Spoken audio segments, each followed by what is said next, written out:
So how's your week been? I've been doing a little bit of admin. Quite boring, isn't it? Admin, paying bills. They won't accept that I'm me. I keep having to prove my identity for data protection to pay my electricity bill. I don't understand it. If someone is going to impersonate me and steal my identity and pay my bills, I would actually quite like that situation. I've asked them to make a note of it. Please allow that. I don't really see it as a crime. People in prison, what are you in for? I stole Michael Mcintyres' identity and paid his N-Power bill. I broke into his house and hoovered. Oh, how I tried to pay my gas bill, which was, well, you get straight through when you're paying a bill, don't you? Hello, British Gas, can I help you? I was like, I'd like to pay my bill, please. Can I take your reference number? They have to identify you from your number, which was at the top of the letter. I had it, but it seemed very complicated, and it had letters in it. You know, when it sort of goes on, too many numbers and letters for me to want to get involved with. And also, when you say letters, something happens on the phone. Because when you're in front of people and you say letter M, you all know I've said the letter M. There's no ambiguity over the fact that I've just said the letter M. On the phone, you go M, and they go, is the N for November? M for... And then you have to think of your own word, beginning with M. But because you're not in the police force, you don't know the Alpha Bravo Tango thing. And under pressure, it can feel quite tense. M for... maniac! Anything seems to do. You feel so thrilled to get one out there. Mummy! I'm on a roll now. Mummy! Marmite! It happens with F as well. F, you go F, it's F. And they go, is that S for sugar? You go, no, that's F for Fandango! F for Fandango, sir. Yes, F for Fandango. Sometimes I like to throw them a curveball for my own entertainment. G for gnome. Just a bit of paying attention. Gnome, sir. Yes, gnome. So I said I don't have it. I didn't want to get involved with it. So I said, I don't actually have it. I don't have my reference number. Can you identify me by my name? They said, can I say your name then, please? Can I say your name, please? I said, it's Michael Mcintyre. And sometimes when I say that, people recognise it. And I quite like it. I encourage it, if I'm honest. Can I say your name, please? Ladies and gentlemen, please welcome to the phone, Michael Mcintyre. Hello! But this woman, genuinely, she didn't care at all. She just said, is that an AC or MC? I said, it's M-C-I-N-T-Y-R-E, Michael Mcintyre. She went, oh, like the comedian. And I got a little bit cocky, and I said, yes, exactly, like the comedian. She said, I don't find him funny, do you? Who is that? From British Gas. I hung up the phone. Not like that, though. That's an outdated mime, isn't it? I have no idea what I'm doing. I hung up the phone. I said to my children in the car the other day to roll up their window like that. I did it naturally. I went, roll up your window. We're on the motorway. You know when you open one window on the motorway, something happens to your brain. I don't know what... I feel this weird... What's happening to my brain? I was like, roll up that window! And someone's like, Dad, there's something wrong with your arm. But roll up your window! Every time you say that, your arm goes really weird, Dad. What's wrong with you? There are younger people looking at me like, what is wrong with your arm?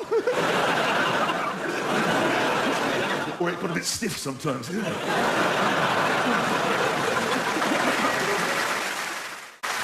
Now, I'm a comedian. I make jokes. And when I see people in real life, sometimes I make a joke. And, you know, I like those moments, because they go, oh, that's funny. Oh, you're funny. You're funny in real life. I made a joke in the airport, and I thought it was funny. And this woman, she just tutted and rolled her eyes at me. Maybe it wasn't funny. I'm going to run it by you. Duty-free. You know, in duty-free, it's always very weird because they ask for your boarding pass, which is always an odd situation when you're paying for something. You know, you're in the shop, and you go, can I get this? And they go, can I see your boarding pass, please? You have to prove that you're flying on an aeroplane, even though you're in an airport.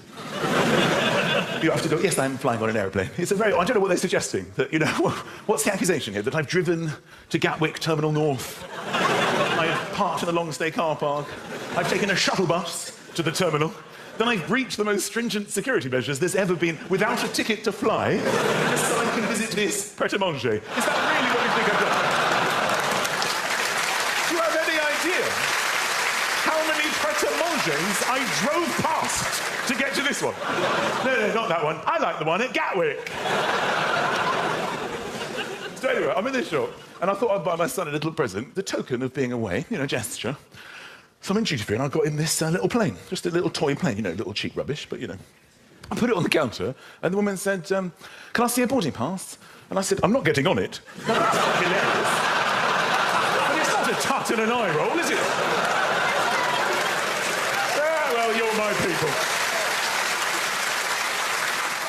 Now, I don't know how many parents we've got in here tonight, but long journeys are a lot better with children since the iPad. iPads, they're a real game changer for parents. They're like little magical devices, aren't they, that shut your children up at any time, day or night. It's amazing. My eldest, he wakes up at about 5:30, 6 o'clock in the morning, he runs into our bedroom, morning! I'm like, not for me, and I just frisbee an iPad, go on, off you go. 88% battery, I'll see you in at least 2 hours, I'm going back to sleep. Sit by the plug, charge it, I'll see you next Thursday. They're so lucky, children of today. They've got iPods and iPads and iPhones. In our day, we had I Spy. How awful was our lives compared to the lives of our children? How boring was I Spy? Something beginning with C. Is it car? Yes, it is car. Dan, your turn. How about if we include things inside the vehicle? I tried to play Thumb War with my son recently. I said, do you want to play Thumb War? He's 11. He's like, so I download it. No, you can't download Thumb War. This is a battle between my thumb and your thumb. So I showed him how to play it. You interlock your hands like this, and you jockey for position. You have to declare it. You can't go straight into battle. 1, 2, 3, 4. I declare Thumb War. And then you sort of try and hold the other person's thumb down. I thought I'd go easy on him because I've got my big daddy thumb and he's got his little 11-year-old thumb. But of course I didn't realise he's been texting since he was born. He was some kind of Thumb War ninja. I couldn't even see his thumb moving. He just kept beating me over and over again. Ah! Get off! Get back on the iPad! Ow! I have lost weight. I don't know if that's coming across. Don't be too happy. This is a temporary situation. I'm obviously going to put it all back on. This is what I do. I lose weight, and then I eat, because I've already started eating again. I'm hungry. I'm just a very hungry person. I spend a lot of time at the fridge. I'm finding myself there again, just there, just grazing. And they beep as well. Does your fridge beep? It beeps, and I associate it so much with eating that when lorries reverse now, I get a bit peckish. I'm blaming my metabolism. I don't actually know what metabolism is, but there are obviously people with a fast one, and I don't have that. You see people who are very thin, and they're like, oh, my metabolism is so fast. You know, I just eat like a pig, but, you know, it just drops off me.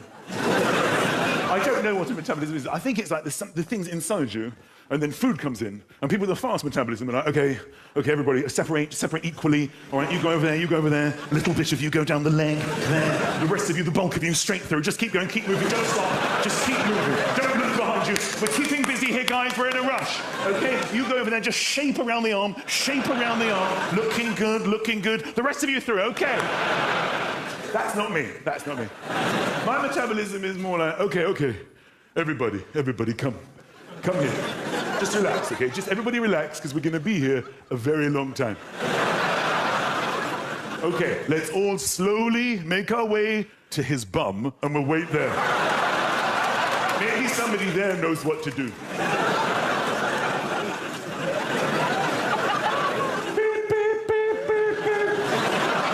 But I did lose a little bit of weight on account of my wife, who suggested that I went on a diet and suggested that I went to a medical clinic in Austria to do it. When I say suggested, she bought me flights. She literally was hesitant to me and said, go away and come back better looking. So I went to this place in Austria where you lose a stone in a week. A stone in a week. And everybody that does it loses a stone in a week. I lost a stone in a week, and it's actually it's amazing how they do it. You know, you're sitting there thinking, how would you do it? A stone in a week? Well, I'll tell you. It's amazing. They don't give you any food.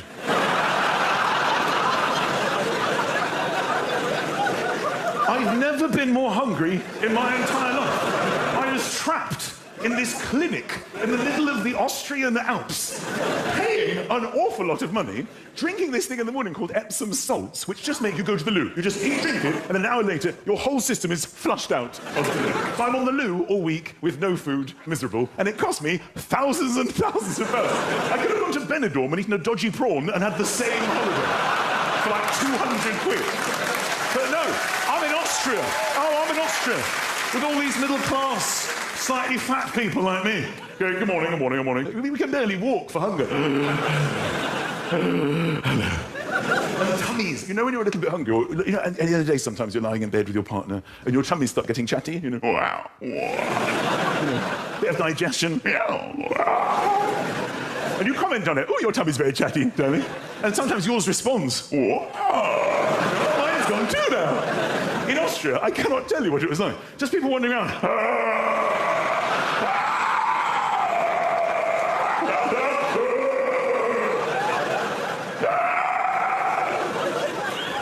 tummy actually spoke. I walked out of the clinic one day to get some air off day 5, and it went,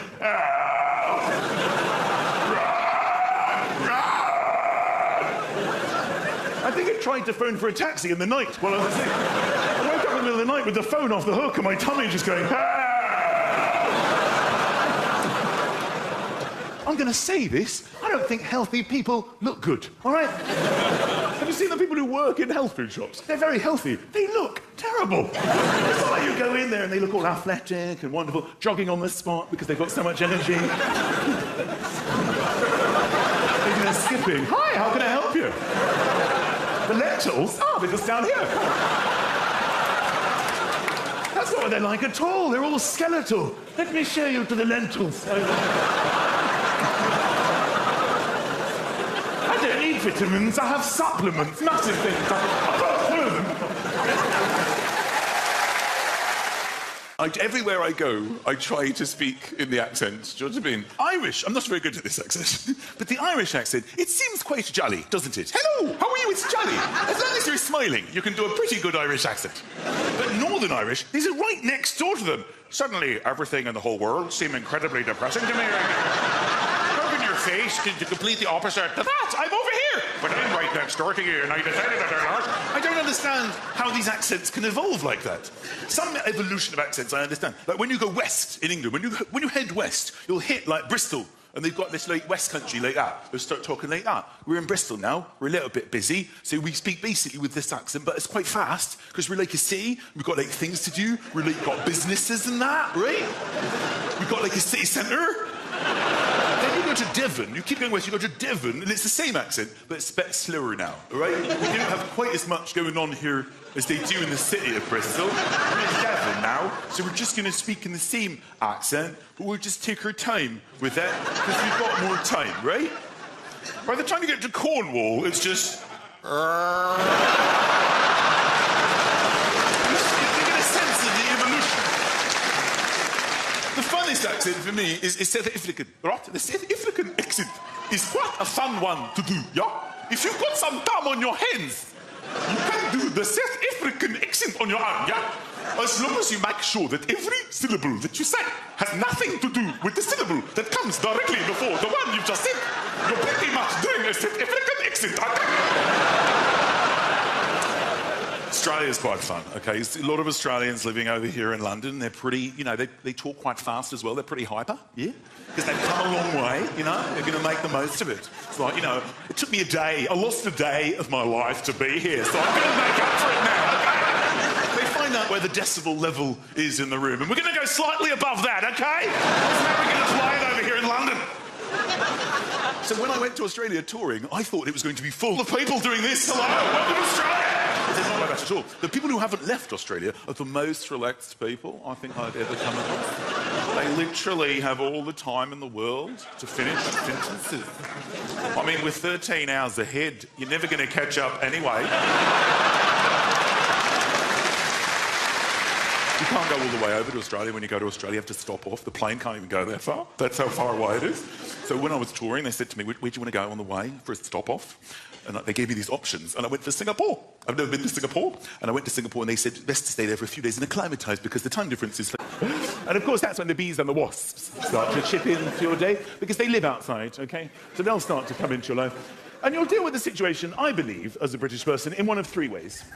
You'll recognise yourself in this as we go through it. When a bee or a wasp buzzes into your life, bzzz, either you are, firstly, a wafter, OK? You'll know who you are if you're the wafters. They're quite cool, by the way. If you're a wafter, quite cool. You just deal with the situation. Bzzz, OK, off you go. I don't need that.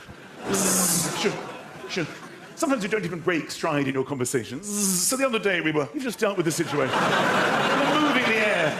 You're not trying to hit it. I'm just going to move the air near you. And you'll know that this isn't an area where you're particularly welcome, OK? I'm a wafter. Right, next up, secondly, you have the stay-stillers. Now, they are very serious people. And they're very adamant that their strategy is the best one to deal with the situation. OK, nobody move. Just stay completely still. Don't make it angry. Don't encourage it. They get quite angry with the wafters. Don't waft it. You're just making it angry. angry. You're encouraging it. Don't encourage it. It's not interested in us, and we're not interested in it. See? It's gone now. Just sit completely still, and it'll get about its business, OK? Then, the third way, the total panickers. Right?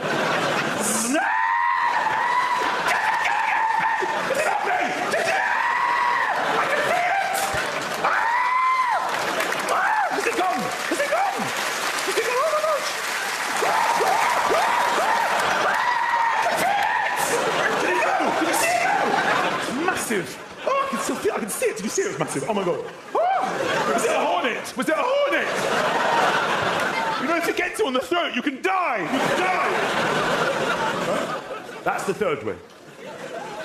Now, wafters are able to upgrade and become total panickers. They allow themselves that privilege. You know?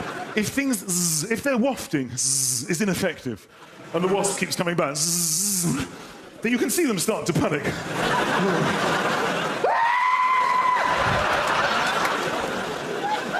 Which is why wafters really hardly ever get stung. And total panickers almost never get stung. You know who gets stung? The stay-stillers. Because they cannot break out of their seriousness.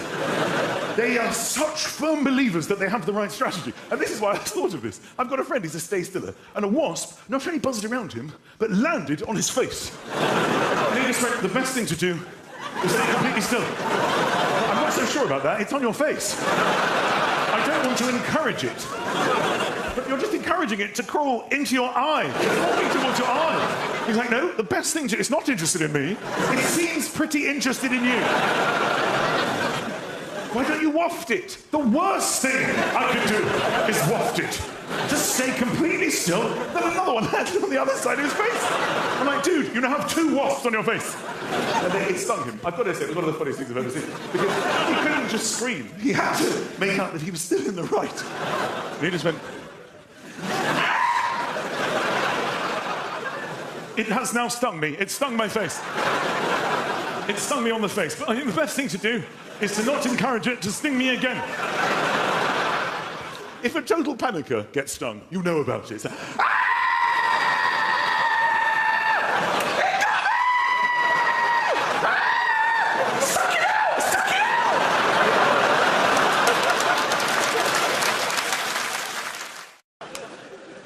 I want you to know, when I discuss holidays with you, that I love being here. I love living here. I love British people.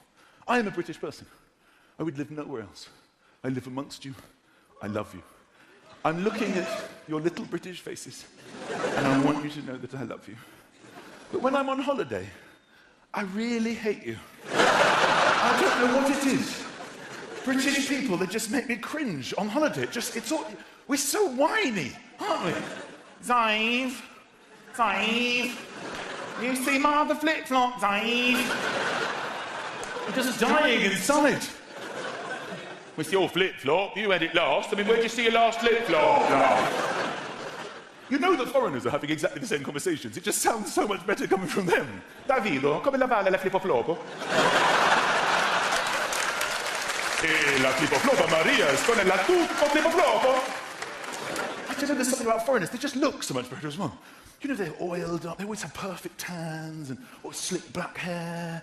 And they get fatter better than us. Even the big fat ones look quite cool. You know, they're balloon fat. They've like skinny legs and little speedos and huge big bellies wandering around. Maria, la flippo-floppo con il lavare!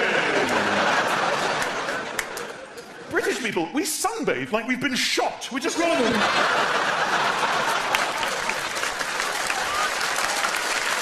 Maris, what time is it back home? Just quickly confirm now. Oh, that's hot on my bum, that is. Did you put 20 on it, or 15? We're just dying inside. You can see all the burnt bits from previous bikinis. Patches of ginger hair that don't equate to the rest of the body. And I'm not being rude, but even the children, I mean, foreign children, they just look amazing. They don't have an ounce of body fat, perfect hands. They swim like dolphins. You don't even see a splash when they enter the water. They just emerge at the other side. Papa, la agua magnifico!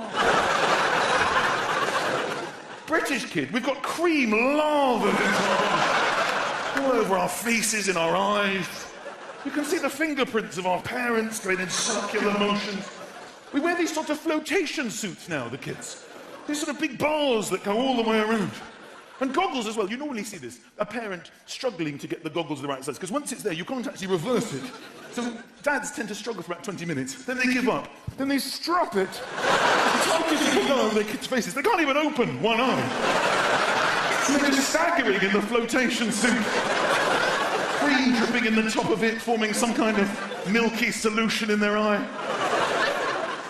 Staggering to where they hope the swimming pool is. Their parents going, "Go on, Marie, make a friend, make a friend." The foreign kids are just smoking cigarettes, drinking coffee. Bambino inglese, stupido. It's what it's like. And swimming as well. When you get too hot, you need to swim. That's what happens on holiday. I've seen it happen to foreigners. They get too hot, they get up, they dive in, and then they do, you know, like a front crawl. Ciao. Ciao. Ciao. British people, they get up. What's a palaver? They have to announce it to the whole group. I'm going in. You going in? Yeah, I'm going in. Dad's going in. Yeah, I'm going in. What's it like? I'll tell you, I'll tell you. Feel the water. It's always freezing. What's it like, Dad? Freezing! This is where there'll be a British person already in the pool who will offer advice. This is the same advice that we have received every single time we swim in the past and will receive every single time we swim in the future. But it's advice that means literally nothing to us at this moment. That is that it is all right once you're in. But it means nothing. You're standing there going, it's freezing. There'll be someone in the pool going, just get in. Just get in. It's all right once you're in. Yeah, it's actually quite warm in here. Just get in, man. I was like you, but look at me now. You don't believe a word of it. Oh, it's freezing. You give yourself maximum pain. You take it one stare at a time, the water rising. Sometimes you just stand there for 20 minutes. People standing right next to you, just get in, it's all right, you're in. Sooner or later, you just launch yourself. It only takes about 3 strokes before you make your announcement to the pool. It's all right once you're in.